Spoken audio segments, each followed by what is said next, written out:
Asyhadu an la ilaha illallah wa la syarika lahu wa asyhadu anna Muhammadan abduhu rasuluh. Ma fa'uz billahi minasyaitonir rajim. Bismillahirrahmanirrahim. Daras Malfuzat Hazrat Imam Mahdi Masih Maud alaihissalam 30 Desember 1897. Ceramah ketiga Hazrat Aqdas alaihissalam pada kesempatan Jalsa Selana tahun 1897. Bersimpati dan berduka cita untuk para sahabat.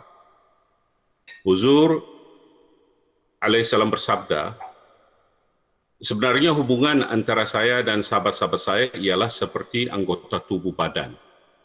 Dan ia berlaku dalam kehidupan seharian saya, bahwa misalnya sekecil-kecil anggota badan, yaitu jari, jika ia mengalami kesakitan, maka seluruh anggota badan akan menjadi gelisah dan tidak selesa.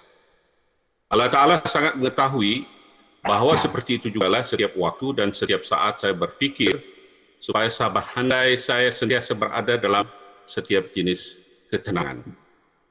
Perasaan simpati dan berduka cita ini bukanlah sesuatu yang dibuat-buat. Sebaliknya, seperti mana seorang ibu yang sentiasa sibuk memikirkan keselesaan dan kesenangan bagi setiap anak-anaknya. Tidak kira berapa ramai pun anak-anaknya, begitu jugalah halnya dengan saya. Demi Allah, saya mendapat rasa kesedihan di dalam hati saya untuk para sahabat saya.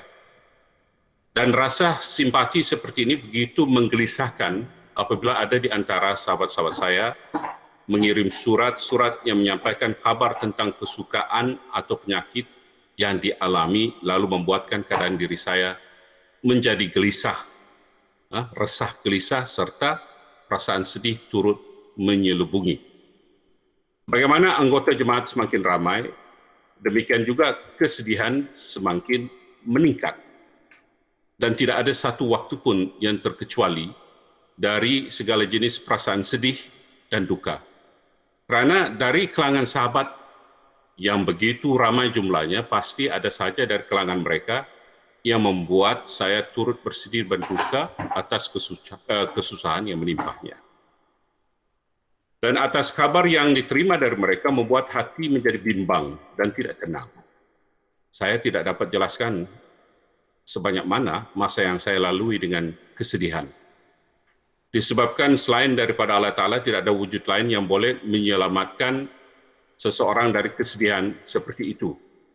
Karena itulah saya selalu berdoa, dan doa yang paling utama ialah supaya para sahabat saya terpelihara dari sembarang kerisauan dan kesedihan. Karena saya selalu berfikir dan bersedih tentang mereka.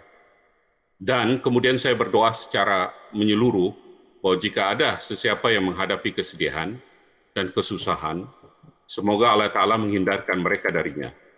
Segala kesungguhan dan semangat saya adalah berdoa kepada Allah Ta'ala. Dalam pengabulan doa terdapat harapan-harapan yang besar. Malah, Tuhan saya yang Maha Pengasih telah berjanji dengan begitu jelas kepada saya bahwa ujibu kulla doaika, maksudnya, aku akan mengabulkan setiap doamu. Namun saya faham dengan sungguh bahwa perkataan kulla bermaksud doa-doa yang tidak didengar itu ialah untuk mengundang kemuradatan.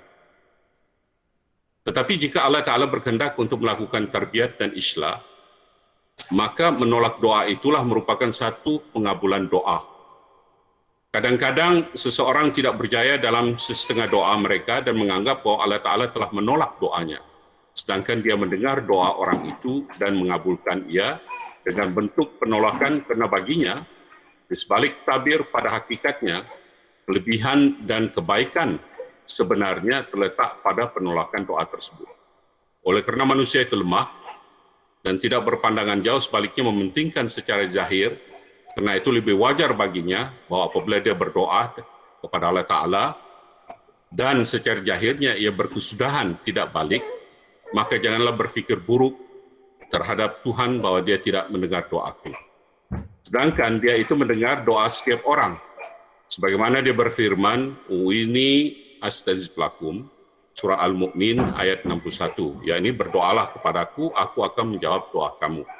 inilah rahsianya bahwa kebaikan untuk orang yang memohon itu adalah dalam penolakan doa tersebut.